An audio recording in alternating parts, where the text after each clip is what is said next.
This is Financial Straight Talk with Jim Fox. And we continue on this week's edition of Financial Straight Talk. As always, it's powered by Wadadley Financial Group. And once again, we are here with the founder, president, and investment advisor representative, Mr. Jim Fox. My name's Kevin McAlpin. And of course, Jim and I, we appreciate you being with us here on the program. And we hope you are having a great, great day.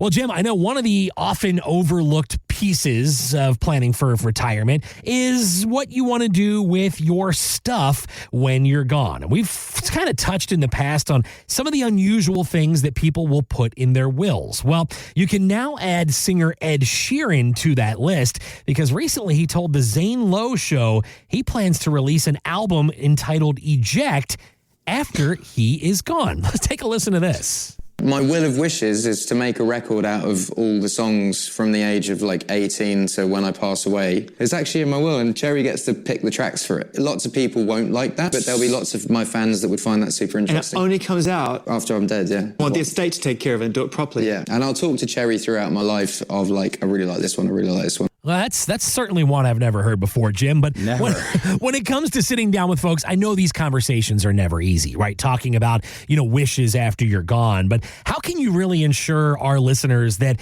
their final wishes are really handled the way they want them to be? Yeah, so probably, and I think I'm a broken record when it comes to a few subjects here. Obviously, Social Security is always a pain for me, right? Because there's so many moving parts. It's so difficult that people are like, just answer the question, Jim. But I don't do that, okay? So Social Security is one of those issues. The hardest thing that I do, right? And anyone that's ever came to my office, we kind of have this thing we call our proposed outline, right? It's basically how to keep Jim on track, right? That's what it is. And the last bullet point of the last thing that we talk about is legacy planning. It's the last thing. And why is it the last thing? Well, we got a lot of other important things we got to put together first in your financial plan, right? But legacy planning is the hardest. And it changes, right? So it changes. Maybe you got 2 kids and, everything's great. And then one of your sons marries the evil witch. And all of a sudden you decide, I don't want to leave that money to her. And I want to, there's just lots of moving parts, right? Maybe, you decide that you want to leave your money to one charity and then you decide not to. So legacy planning is such a difficult thing to do that we always make it our ongoing project. And I'll give you a great example. This would blow you out. My staff, when it comes to existing clients, you know what their hardest work is? You know what the absolute hardest thing for them to do? Now, once you're a client, Kevin, so you're a client of mine, you've been a client for 10 years. Guess where they put the most amount of effort into your case? That's a great question. Because you would think it'd be like investment reviews, right? Yeah. That's actually pretty simple. I just go, last time you're in, it was here it is. Hey, you're up or down this number. The hardest thing and where they put the most amount of work in is beneficiary changes. Maybe they put all their stuff in a trust. Maybe, Mary is no longer going to get 33%. She's going to get 15%, right? Because it's so fluid and it's always changing. So let's talk about things that people think are great moves that, in my opinion, and this is only my opinion, turn out to be a total pain in the butt. Okay. First things first, your will. Congratulations. You put what you want to happen on a sheet of paper or multiple sheets of paper, and it's notarized or not notarized, whatever you want to do with it. I want you to know it's great that it's there, but it has no teeth for the most part. And the reason why I say that is, let's just say as an example that I pass away, Michelle's already gone, Hunter and River are getting 50-50 in my will, right? Right. And let's say they're not getting along. And River, who is the dominant one, that's a nice way of saying what she can be sometimes, says, you know what, I want 60%, or I'm going to take you to court and we're going to fight over this. And Hunter goes, well, we're going to court. Well, guess what? Now he gets tied up in probate court because the will does not skip probate. That's why I never, ever, ever have as a beneficiary the estate of, ever.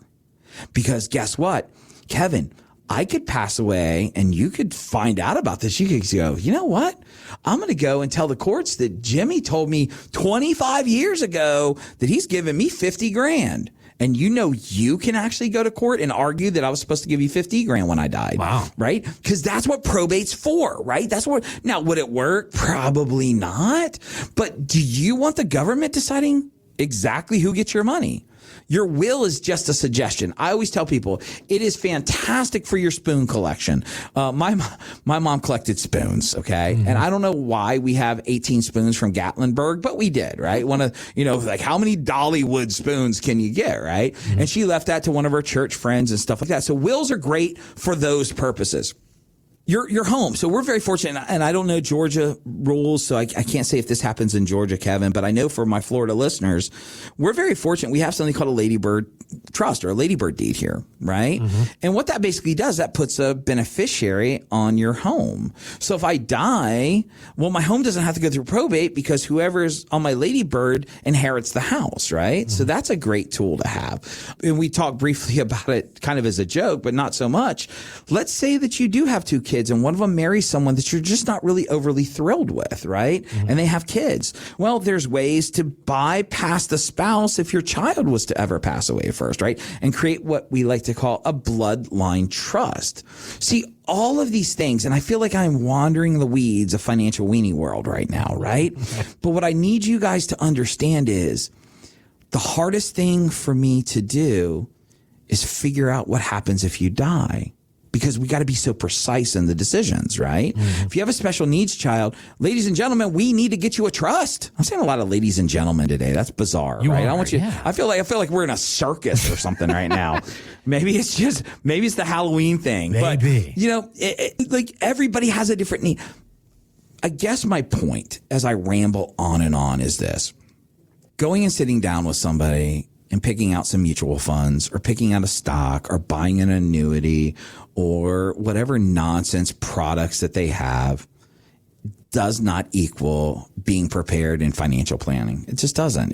And that is the reality of it. And I would be lying to each and every one of you if I told you my entire career I was the guy that was doing proper financial planning. No, I was a sales guy.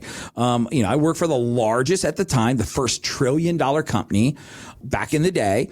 And we were taught to sell mutual funds and we were taught to sell life insurance and we were taught to sell annuities, right? Mm-hmm. And I will tell you that although I think that definitely has a place in helping people accumulate wealth, you're at a different phase in retirement. Okay. You're in a much different phase in retirement because you're now utilizing your wealth and you're either utilizing it to live on it or you're building that wealth to pass on as a legacy play to what matters in your life. It's your family, your charities, or whatever it is. My point is this. Most of you that are listening to me right now have no clue what direction the legacy play is going to be. Yeah, you say, well, my kids are going to get it. Okay. Well, if you have 3 kids, let me help you. You can't say, a third, a third, and a third. It has to be 33, 33, and 34, right? You have to break these things down. And I want to encourage you that this is a big deal. This is the end. This is the bow. This is how we wrap up your financial plan. And we have to make sure that everything along the way fits into our box properly and makes sense. So if you live longer, if you get sick, if you do whatever it is, my job is to make sure that we plan for all these things that could potentially happen. And then what do we do when you finally pass away? How does that work? And it is so difficult. It takes me, in some cases, years, Kevin, to dial this in the way that the clients really want, because they're always changing their mind, right? We do a little bit of work, then we adjust, and we adjust again. My point is this. If you walk in, you get a history lesson of how much money you made, and you walk out the door, or you walk in and go, you only lose money if you sell, right? That's kind of like finance, meetings 101. That is not financial planning. I don't know what to tell you when it comes to wills, trusts, healthcare surrogates. I don't know what to tell you because I don't know you. Mm-hmm. But the one thing I do know are my clients. And I'm not saying if you pick up the phone and call me, you're going to become my client, because I don't even know if that's going to be the case. You might not like me and I might not like you. But what I want you to do, regardless, when you walk out the door, know what you should be looking for. You have to know what to expect when you go meet somebody. And that's what I want you to take away, regardless of if we find a path to work together or not. Understand something. It is your money. If you don't care about your money, nobody else will. And I want you to know we're here and we're making that offer to all of our radios. I always make it like it's to the, no, listen, we just want to do what's right. Nobody helped my mom and dad. Nobody ever sat down and said, let us walk you through these processes. They were just, my dad was a janitor. My mom worked in the kitchen. They just wanted to sell stuff to them. Mm-hmm. What I want to do is provide you with ideas and solutions, but I can't do the work for you. I want you to pick up the phone. I want you to give us a call. And I know you think I want to sell you something, and I'm telling you, I don't. Come to our office. Let us help you out. Let us point you in some right directions. Let's give you food for thought. And if you walk out the door and we never see you again, at least I know I armed you with some information to make better decisions. It all starts with you, and it all starts with you picking up the phone and giving us a call. Kevin, I'll let you give out the number. We'll wrap the show up. I want you to hear this from the bottom of my heart. You have to want to do the right things with your money before you can expect somebody like me to help you do the right things. It all starts with communication and, most importantly, a relationship. And that's what we want to do, is build a relationship to help you make better decisions. If you'd like to learn more, you want to get on Jim's calendar, you want to make sure your legacy is handled the way you desire once you are gone. These are tough conversations, but they're certainly important conversations. And Jim Fox and the team at Wadadley Financial Group, they are here to help. Pick up the phone. We do have teammates standing by to get you on Jim's calendar right now by dialing 321-414-7526. 321-414-PLAN. The website is getfst.com. That's fst.com. Well, Jim, it's been another entertaining show as per usual. And before we run out of time, my friend, the floor is all yours once again for the final word. Thanks so much, Kevin. Well, guys, every week we say the same thing. We know that you have tons of options when it comes to getting financial information, and we're just honored to be one of those resources. So like Kevin said, if there's anything we can do, pick up the phone, give us a call. We're here to answer those questions. But with all that being said, on behalf of myself and Mr. Kevin Mack, I want to thank you so much for listening, and we'll see you next time on the Financial Straight Talk. Thanks for listening to Financial Straight Talk with Jim Fox. To learn more, visit getfst.com. Insurance products are offered through the insurance business Wadadley Financial Group. Wadadley Financial Group is also an investment advisory practice that offers products and services through Impact Partnership Wealth LLC IPW, a registered investment advisor. IPW does not offer insurance products. The insurance products offered by Wadadley Financial Group are not subject to investment advisor requirements. Investing involves risk, including the potential loss of principal. Any references to protection, safety, or lifetime income generally refer to fixed insurance products, never securities or investments. Insurance guarantees are backed by the financial strength and claims paying abilities of the issuing carrier. This show is intended for informational purposes only. It is not intended to be used as the sole basis for financial decisions, nor should it be construed as advice designed to meet the particular needs of an individual's situation. Wadadley Financial Group is not permitted to offer, and no statement made during this show shall constitute tax or legal advice. Our firm is not affiliated with or endorsed by the U.S. government or any government agency. The information and opinions contained herein provided by third parties have been obtained from sources believed to be reliable, but accuracy and completeness cannot be guaranteed by Wadadley Financial Group.